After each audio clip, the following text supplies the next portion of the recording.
Рәдиф Гаташ исемендәге 2-нче Республика фәнни гамәли тикшеренү һәм иҗади эшләр конференциясе булып узды. Тулырак Динә Нәҗметдинова сюжетында. 60 еллык иҗат бит ул, 60 еллык. Рәдиф Гаташ узган гасырның 60-нчы еллар башында татар шигърияте мәйданына үзенчәлекле шигъри әһәне белән чыккан талантлы шагыйрьләрнең берсе. Шагыйрьне табигать, тирә-юнь мәхәббәт илһамландыра.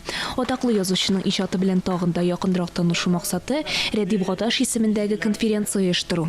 Катнашучы шагыйрьнең шигырьләрен төрле яктан тикшереп карый, мәхәббәт юнәлешенә аеруча йогынты ясый, хәтта берничә чит ил теленә тәрҗемә итә. Мәсәлән, чечен теленә.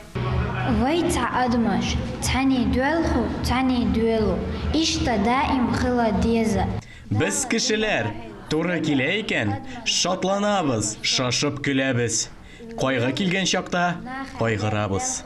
Яшьне түгеп, елый беләбез. Мең еллардан мирас ил бизәгедер, халкым күңеленең төседер бу яулык. Күптән түгел әлеге конференцияда яңа номинация барлыкка килде. Кул яулык остазлары көч сынашты. Яңа номинациянең барлыкка килү тарихы бик үзенчәлекле. Рәдиф Гаташның яшь чак хатирәләре белән бәйле. Бу конференция башта кайтып куям, 2нче ел инде һичләрдән ойный алмыйм, әле ойнамаган сәгатьләремнән шикелле һич тә көтелмәгәнчә бик матур итеп әзерләнгәннәр. Һәм менә сез әйткәнчә, әле төрле телләргә тәрҗемә итүдә һич көтелмәгәнчә булды. Япончага, французчага, инглизчәгә, хәтта чечен теленә, үзебезнең Россиядән.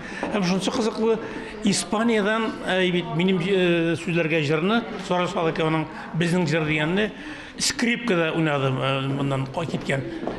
Испанияда скрипка дәресләре бирә торган кызыбыз, татар кызы. Менә шундай онлайн бер кызыклы матур әйбер булды. Иң истәлекле мизгелләрнең берсе бүләкләү тантанасы.